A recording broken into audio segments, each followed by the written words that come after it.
अस्सलाम वालेकुम। This is Mohammad Tayyab. आज हम डिस्कस करेंगे next cell organelles endoplasmic reticulum.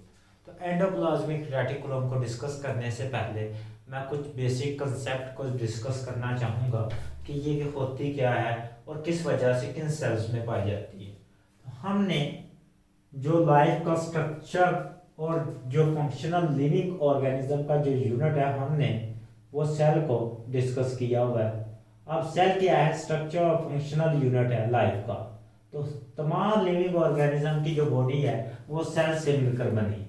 अब सेल को दो कैटेगराइज में डिवाइड किया गया हुआ है फर्दर।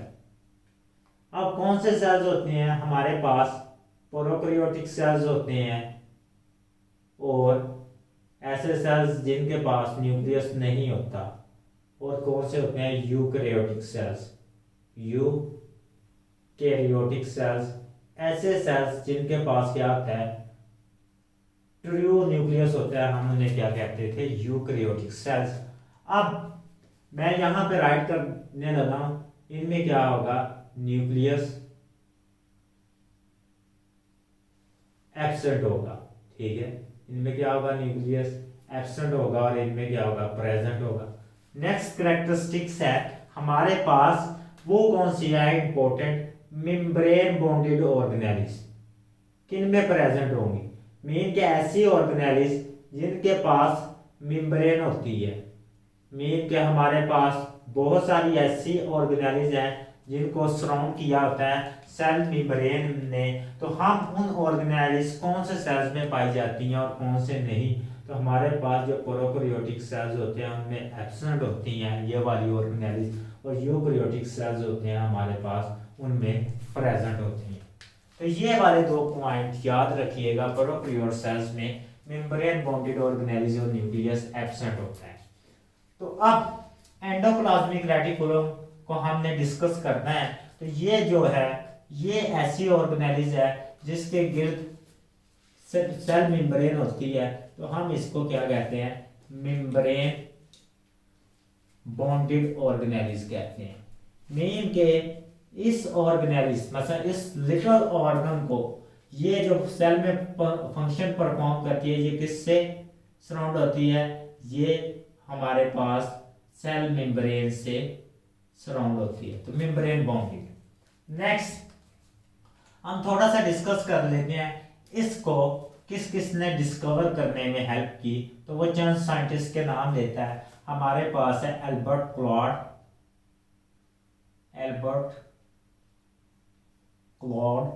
साइंटिस्ट है, और उसके बाद वो कहता है अर्नेस्ट है हमारे पास, ये साइंटिस्ट था, इसने हिस्सा लिया। और एक साइंटिस्ट है हमारे पास पोर्टर। ये तीन साइंटिस्ट थे जिन्होंने मिलकर क्या किया? एंडोप्लाज्मिक रेटिकुलम को डिस्कवर किया। और किस सेल से डिस्कवर किया? इन्होंने यूकैरियोटिक सेल से डिस्कवर किया जिनके पास न्यूक्लियस होता था। अब हम इसकी डायग्राम एक यूकैरियोटिक सेल्स की ड्रा करते हैं ताकि हम इसको कंप्लीटली अंडरस्टैंड कर सकें ये होती क्या है। तो यूकैरियोटिक सेल्स में क्या होगा? हमारे पास न्यूक्लियस होगा। यूकैरियोटिक सेल, अब न्यूक्लियस होगा और न्यूक्लियस क्या होगा? सेंट्रल रीजन में होगा। तो हम एक एनिमल सेल ले लेते हैं। एनिमल सेल्स में क्या होती है? सेल वॉल प्रेजेंट नहीं होती और क्या होता है? एक सेंट्रल न्यूक्लियस होता है। लार्ज साइज का हम एक न्यूक्लियस बनाते हैं। ये सेंट्रल रीजन न्यूक्लियस है और किसके साथ ये सराउंड होगा? इसके इर्द गिर्द क्या होगी? हमारे पास एक सेल मेम्ब्रेन होगी। ऐसी मेम्ब्रेन जो कि साइटोप्लाज्म को सराउंड करे, ऐसी मेम्ब्रेन जो कि साइटोप्लाज्म को सराउंड करे, ऐसी लिपिड बाइलेयर जो कि साइटोप्लाज्म को सराउंड करे। तो हम इसे क्या कहते हैं? सेल मेम्ब्रेन कहते हैं, या स्पेसिफिकली हम इसे क्या कहते हैं? Plasma membrane. ये याद रखिएगा, ठीक है। सेल मेम्ब्रेन न्यूक्लियर मेम्ब्रेन भी हो सकती है, ठीक है। अब हमने एक नेक्स्ट ऑर्गेनेलिज पढ़नी है एंडोप्लाज्मिक रेटिकुलम, इसको भी सराउंड करेगी, ये भी मेम्ब्रेन बॉन्डेड है। तो इसकी जो मेम्ब्रेन है वो भी सेल मेम्ब्रेन हो सकती है, वो भी उसकी भी जो कंपोजिशन होगी वो क्या होगी? लिपिड बाई लेयर होगी। तो हम इसको ड्रा करते हैं, ये स्ट्रक्चर हमारे पास किस तरह का होता है और सेल में किस तरह प्रेजेंट होता है। तो ये स्ट्रक्चर हमारे पास सैक लाइक होता है। क्या होता है? सैक लाइक होता है। और स्ट्रक्चर क्या होता है हमारे पास? ट्यूब्यूल्स की फॉर्म में भी होता है। इसकी दो मॉर्फोलॉजी होती है, एक सैक लाइक होता है, दूसरा हमारे पास क्या होता है, ये ट्यूब्यूल्स की फॉर्म में भी प्रेजेंट होता है। और ये स्ट्रक्चर स्टार्ट कहाँ से होता है? हमारे पास न्यूक्लियर इन्वेल्प से स्टार्ट होता है और कहाँ पे एंड होता है? हमारे पास प्लाज्मा मेम्ब्रेन में ये हमारे पास एंड होता है। अब ये स्ट्रक्चर स्टार्ट हुआ न्यूक्लियर इन्वेल्प से और एंड हुआ हमारे पास प्लाज्मा मेम्ब्रेन से। तो अब ये क्या होगा? अटैच किसके साथ होगा? न्यूक्लियर इन्वेल्प यानी कि न्यूक्लियस के साथ, और एंड किसके साथ होगा? हमारे पास प्लाज्मा मेम्ब्रेन के साथ। तो ये इसमें स्ट्रक्चर हमने ड्रा कर ली डिफरेंट काइंड की। ये क्या है हमारे पास? Endoplasmic reticulum. ये किस फॉर्म में? नेटवर्क की फॉर्म में। और नेटवर्क कहां से स्टार्ट हो रहा है? हमारे पास स्टार्ट हो रहा है न्यूक्लियर इन्वेल्प से। अब हमने इसकी डिस्कवरी को डिस्कस कर लिया, अब हम इसकी डेफिनेशन को डिस्कस करते हैं। एंडोप्लाज्मिक रेटिकुलम हमारे पास होती क्या है और हम इसको किस तरह डिफाइन कर सकते हैं। सबसे पहले ये क्या है? नेटवर्क है। नेटवर्क है हमारे पास, कौन सा है? ये सबसे पहले क्या है? नेटवर्क है। और नेटवर्क कैसा है? जो कि न्यूक्लियर इन्वेल्प से स्टार्ट होता है और प्लाज्मा मेम्ब्रेन से पर एंड होता है।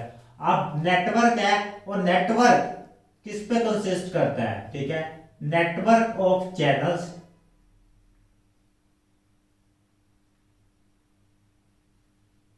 चैनल्स, ठीक है, मेड अप।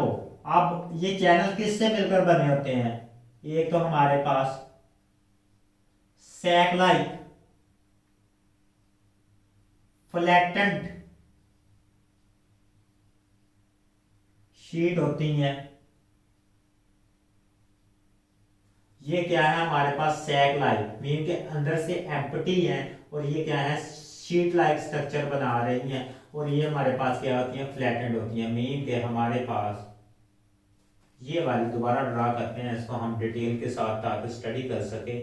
ये हमारे पास क्या थी? इस तरह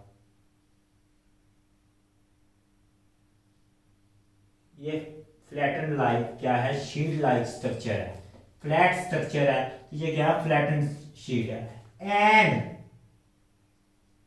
ट्यूब्यूल्स, ठीक है, ठीक है, made up of sac like flattened sheet and tubules. ठीक है, ये हमारे पास आगे किस फॉर्म में एक्सटेंड होती हैं? ये इस तरह ट्यूब्यूल्स की फॉर्म में एक्सटेंड होती हैं। ठीक है, साइटोप्लाज्म में क्या होती हैं? ये ट्यूब्यूल्स की फॉर्म में एक्सटेंड होती हैं। हमारे पास क्या कौन सा स्ट्रक्चर बनाती हैं? Tube like structure. तो ये हमारे पास नेक्स्ट क्या बनाएंगी? ट्यूब लाइक स्ट्रक्चर बनाएंगी। और ये क्या करेंगे? हमारे पास ब्रांचेस की फॉर्म में एंडिंग करेंगी। किसकी फॉर्म में एंडिंग करेंगी? ब्रांच की फॉर्म में, जैसे कि प्लांट में डिफरेंट काइंड्स की ब्रांचेस होती हैं। तो अब ये ट्यूब्यूल्स लाइक भी हो गया, सैक लाइक भी हो गया स्ट्रक्चर। और कहां से स्टार्ट होता है? ये स्टार्ट होता है हमारे पास न्यूक्लियर मेम्ब्रेन से और हमारे पास एंड कहां पे होता है? ये प्लाज्मा मेम्ब्रेन पे। किस पे एंड होता है? एंड होता है, ठीक है, अप टू प्लाज्मा मेम्ब्रेन। तो हमने इसको स्टडी कर लिया। क्या है? फ्लैटन शीट लाइक स्ट्रक्चर है। स्टार्ट कहां से हो रहा है? न्यूक्लियर मेम्ब्रेन से। और एंड कहां पे हो रहा है? हमारे पास प्लाज्मा मेम्ब्रेन पे। अब ये होगी इसकी डेफिनेशन। अब एक इसमें टर्म यूटिलाइज करता है, ये मेम्ब्रेन बॉन्डेड ऑर्गेनेल्स है। मीन के ये वाली जो स्ट्रक्चर है, ये वाली क्या है? इसकी मेम्ब्रेन है, जिसे हम क्या कहते हैं? Cell membrane. इसने क्या किया हुआ है? इसने इसको साइटोप्लाज्म से सेपरेट किया हुआ है। मीन कि हमारा जो जितना भी फ्लूइड लाइक स्ट्रक्चर था, इसका ये जो कंपोजिशन है, ये सेल्स की इंटरनल कंपोजिशन को क्या सेपरेट किया हुआ है? किससे? साइटोप्लाज्म के फ्लूइड से। तो ये फ्लूइड क्या है? वाटर पे कंसिस्ट करता है, तो वाटर क्या है, ये इंटरनल मूव हो सकता है और एक्सटर्नल भी मूव हो सकता है, लेकिन इसमें जो बैरियर के तौर पे एक्ट कर रही है वो क्या है, प्लाज्मा मेम्ब्रेन। तो सेल मेम्ब्रेन क्या करती है, बैरियर के तौर पे यहाँ पे एक्ट करती है। बैरियर किस में है, हमारे पास एंडोप्लाज्मिक रेटिकुलम की जो स्पेस है, ठीक है, क्या है, स्पेस, इंटरनल स्पेस, सैक की जो स्पेस है उसके दरमियान और किसके दरमियान, साइटोसोल के दरमियान, ठीक है। ये साइटोसोल है हमारे पास, यानी कि साइटोप्लाज्म इसके दरमियान, और हमारे पास जो इंटरनल स्पेस है ये वाली सैक के दरमियान, ठीक है, सैक स्पेस, इसके दरमियान क्या कर रही है, ये वाली सेल मेम्ब्रेन बैरियर के तौर पे एक्ट कर रही है।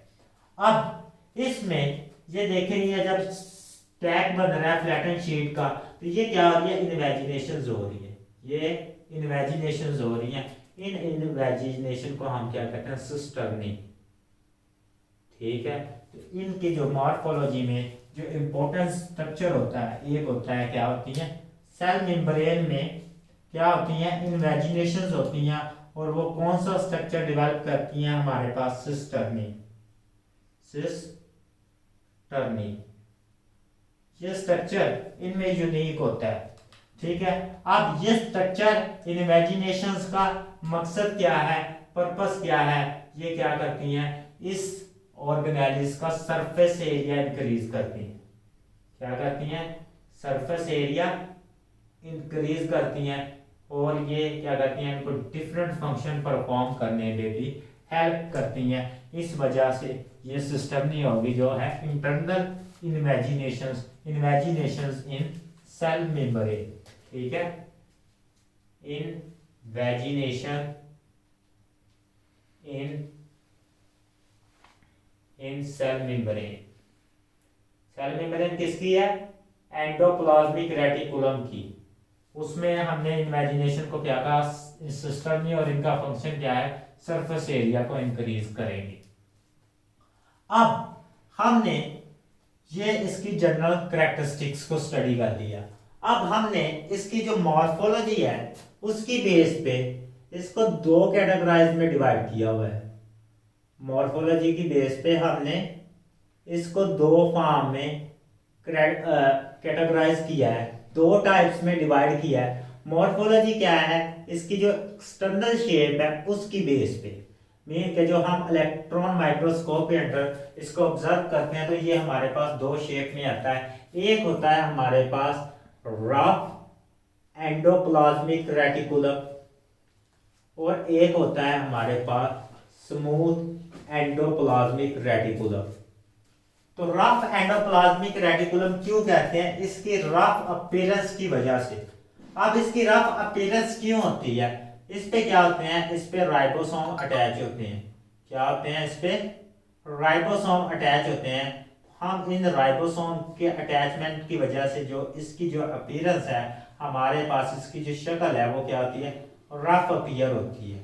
हमारे पास रफ अपीयर होती है। हमने डिफरेंट काइंड की ऑर्गेनेलिस को स्टडी किया हुआ है। जो ऑर्गेनेलिस होती हैं उनमें क्या होता है, एक ऑर्गेनेलिस थी हमारे पास राइबोसोम, और वो राइबोसोम क्या करती थी, प्रोटीन की सिंथेसिस करती थी। और प्रोटीन की सिंथेसिस एक स्पेसिफिक ऑर्गेनेलिस जो कि राइबोसोम करती थी। तो इनकी सरफेस पे क्या होगा, फिर ऐसी सैक लाइक स्ट्रक्चर जिसकी सरफेस पे क्या हो, राइबोसोम्स अटैच हों, और राइबोसोम्स क्या करें, हमारे पास रफ अपीयरेंस जाहिर करें। ठीक है, रफ अपीयरेंस। तो इस वजह से इसको क्या कहा जाता है, रफ एंडोप्लाज्मिक रेटिकुलम। और इसकी जो अपीयरेंस होती है वो हमारे पास क्या होती है, स्मूथ होती है। इस वजह से इस पे कोई राइबोसोम अटैच नहीं होता। तो इसकी स्मूथ अपीयरेंस की वजह से हम क्या कहते हैं, इसे स्मूथ एंडोप्लाज्मिक रेटिकुलम। अब हम इनको वन बाय वन डिस्कस कर लेते हैं। रफ एंडोप्लाज्मिक रेटिकुलम का क्या फंक्शन है और स्मूथ एंडोप्लाज्मिक रेटिकुलम का क्या फंक्शन है, और ये कौन कौन से हमारे पास काम परफॉर्म करेंगे, और इनका स्ट्रक्चर को तो हमने डिस्कस कर लिया। सबसे पहले हमारे पास है रफ एंडोप्लाज्मिक रेटिकुलम। क्यों? इसमें मेजर जो हमारे पास ऑर्गेनेलिज है वो सेल मेम्ब्रेन पे, यानी इसकी एंडोप्लाज्मिक रेटिकुलम की मेम्ब्रेन पे कौन सी प्रेजेंट होती है? राइबोसोम। हमने इस ऑर्गेनेलिज का फंक्शन ब्रीफली स्टडी करना है आगे नेक्स्ट लेक्चर में। ये राइबोसोम क्या करती है? हमारी बॉडी में जितनी भी क्या है प्रोटीन की सिंथेसिस होनी है, तो ये ऑर्गेनेलिज प्रोटीन की सिंथेसिस करती है। ये मैक्रोमोलेक्यूल हमने सेकंड चैप्टर में स्टडी कर लिया कि प्रोटीन होता है। ये राइबोसोम क्या करती है? प्रोटीन की सिंथेसिस करती है। तो मीन के हमारे सेल में ऐसी प्रोटीन जो कि एक्सपोर्ट होनी है, क्या होनी है? एक्सपोर्ट होनी है, वो जो प्रोटीन की सिंथेसिस है वो हमारे पास राइबोस, ठीक है, रफ एंडोप्लाज्मिक रेटिकुलम के पास होती है। क्या होनी है? ऐसी प्रोटीन जो एक्सपोर्ट होनी है और वो उसकी सिंथेसिस किसके पास होती है? रफ एंडोप्लाज्मिक रेटिकुलम के पास। और दूसरी प्रोटीन की टाइप्स है जिसने क्या बनाना है? हमारे पास लाइसोसोम बनाना है, ठीक है, लाइसोसोम बनाना है। उसकी भी सिंथेसिस क्या होती है? रफ एंडोप्लाज्मिक रेटिकुलम के पास होती है। क्यों? इनकी सरफेस पे राइबोसोम्स होते हैं और राइबोसोम के बाद ये क्या करती हैं? प्रोटीन की सिंथेसिस करती हैं। अब हम फंक्शन डिस्कस करते हैं। हमारे पास ये था रफ एंडोप्लाज्मिक रेटिकुलम आर, इसको थोड़ा सा इधर ले जाते हैं ताकि RER। अब नेक्स्ट है हमारे पास ये वाला रीजन जिसे हमने क्या कहा था? ये सैटेलाइट था। ये क्या था? सैटेलाइट था हमारे पास। और ये क्या है हमारे पास? Smooth endoplasmic reticulum. ये क्या है? ट्यूब लाइक अब ये भी हमारे पास डिफरेंट फंक्शन परफॉर्म करता है, हम उसको भी डिस्कस करेंगे। स्मूथ एंडोप्लाज्मिक रेटिकुलम सबसे पहले इसका जो फंक्शन है ये परफॉर्म करता है, ये करता है लिपिड की मेटाबॉलिज्म। अब लिपिड सिंथेसाइज, प्रोटीन की सिंथेसाइज तो करते हैं हमारे पास राइबोसोम, और लिपिड की जो मेटाबॉलिज्म है, मीन के लिपिड की जो सिंथेसाइज और ये क्या करता है? ये कौन करता है? ये हमारे पास स्मूथ एंडोप्लाज्मिक रेटिकुलम करता है। लिपिड की ब्रेकडाउन भी करेगा, यानी कैटाबॉलिक रिएक्शन भी करेगा। और कौन से रिएक्शन करेगा? हमारे पास एनाबॉलिक रिएक्शन भी करेगा, मीन के लिपिड को सिंथेसाइज भी करेगा, ठीक है। ये कौन से? कैटाबॉलिक, मीन के लिपिड की ब्रेकडाउन, और दूसरा हमारे पास है ये कौन से? एनाबॉलिक रिएक्शन भी करेगा। नेक्स्ट हम मूव ऑन करते हैं, ये कौन सा और फंक्शन इंपॉर्टेंट परफॉर्म करता है? तो ये हमारे पास क्या करता है? डिटॉक्सिफिकेशन करता है। डिटॉक्सिफिकेशन। अब डिटॉक्सिफिकेशन का क्या मतलब है?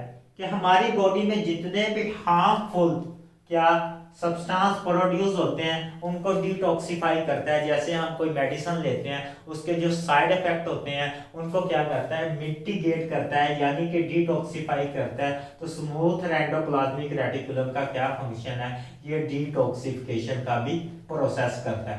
दूसरा है ये क्या करता है? ये नर्व इंपल्स को पास करता है, ठीक है। नर्व इंपल्स है, ठीक है, हमारी जो बॉडी से एक दूसरे तक, एक रीजन से दूसरे रीजन तक जो पैगाम पहुंचता है, तो उसमें भी इसका क्या इंपॉर्टेंट रोल होता है। अब नर्व इंपल्स हमारे दो सेल्स ट्रांसफर करते हैं। एक तो हमारे सेल्स होते हैं नर्वस सेल्स, ठीक है, इसमें नर्व इंपल्स पास होती है, नर्वस सेल्स। और दूसरे होते हैं हमारे पास मसल सेल्स, ठीक है, आप लोग सेकंड ईयर में पढ़ेंगे मसल सेल्स। इनमें क्या होती है? नर्व इंपल्स पास होती है, यानी कि अगर हमारी बॉडी का टच यहाँ हुआ है तो फौरन ब्रेन के पास पैगाम जाएगा, और ब्रेन क्या करेगी? मसल को पैगाम भेजेगी कि दोबारा इसको कंट्रैक्ट करो ताकि ये तुम्हारी बॉडी को नुकसान पहुंचा रहा है। तो ये क्या करते हैं? नर्व इंपल्स में भी हेल्प करते हैं। उसके बाद हमारे पास ये कैल्शियम स्टोरेज भी होते हैं, ठीक है। कैल्शियम के आयन को भी स्टोरेज करते हैं, मीन के उनको स्टोर करते हैं। अब ये कैल्शियम के आयन को स्टोर क्यों करते हैं? हमारे पास जब मसल कॉन्ट्रैक्शन होती है तो जो हमारे पास सार्कोप्लाज्मिक रेटिकुलम होता है, क्या होता है, सार्कोप्लाज्मिक रेटिकुलम, ये क्या करता है, ठीक है, एंडोप्लाज्मिक रेटिकुलम जो मसल में प्रेजेंट होता है उसे हम क्या कहते हैं, सार्कोप्लाज्मिक रेटिकुलम। ये क्या करता है, ये कैल्शियम को स्टोर करता है, और जब ये कैल्शियम को स्टोर करता है तो ये मसल कॉन्ट्रैक्शन में क्या करता है, कैल्शियम आयंस को रिलीज करता है और मसल कॉन्ट्रैक्शन होती है। तो इसका मतलब ये मसल कॉन्ट्रैक्शन में भी हमारा मेजर रोल परफॉर्म करता है। अब आता है नेक्स्ट फंक्शन, जो ये वाले तो हो गए थे हमारे पास स्मूथ एंडोप्लाज्मिक रेटिकुलम के फंक्शन। अब हमने डिस्कस करना है थोड़ा सा कि हमारे पास ये स्मूथ और रफ दोनों मिलकर यानी कि एंडोप्लाज्मिक रेटिकुलम क्या फंक्शन परफॉर्म करते हैं, ठीक है। एंडोप्लाज्मिक रेटिकुलम का कलेक्टिव फंक्शन क्या है, प्लाज्मिक रेटिकुलम का कलेक्टिव फंक्शन क्या है हमारे पास, तो इसको हमने डिस्कस करना है। ये है 1 बाय 1 का हमने फंक्शन डिस्कस कर लिया। आप इनका जो दोनों ही फंक्शन परफॉर्म करेंगे उसको डिस्कस करना है। तो हमारे पास जो पहला फंक्शन है इनका वो है ट्रांसपोर्ट ऑफ फूड, ठीक है। क्या करते हैं, ट्रांसपोर्ट ऑफ फूड। मीन के सेल के डिफरेंट रीजन में ये क्या करेंगे, सेल के डिफरेंट रीजन्स में डिफरेंट ऑर्गेनेल्स को क्या करेंगे, ये ट्रांसपोर्ट करेंगे, किसकी, खुराक की, क्या करेंगे, खुराक की ट्रांसपोर्ट करेंगे। और नेक्स्ट इनका जो फंक्शन है ये क्या करते हैं, मैकेनिकल सपोर्ट प्रोवाइड करते हैं, ठीक है। मैकेनिकल सपोर्ट किसको प्रोवाइड करेंगे, सेल को। सेल जिस तरह साइटोस्केलेटन इनको सपोर्ट प्रोवाइड करता है, ये यहां से इनवेल्प से स्टार्ट होते हैं और प्लाज्मा मेम्ब्रेन तक जाके एंड होते हैं। इस वजह से ये क्या करते हैं, ये इनको मैकेनिकल सपोर्ट भी प्रोवाइड करते हैं जैसे साइटोस्केलेटन करता है। तो ये इनका जो मेजर रोल था हमने डिस्कस कर लिया कि रफ एंडोप्लाज्मिक रेटिकुलम और स्मूथ एंडोप्लाज्मिक रेटिकुलम और इनके जो फंक्शन है 1 बाय 1 हम उनको भी डिस्कस कर लिया और हमने इनके कलेक्टिव फंक्शन को भी डिस्कस कर लिया। अल्लाह हाफिज़। नेक्स्ट लेक्चर के साथ हमारी दोबारा मुलाकात होगी।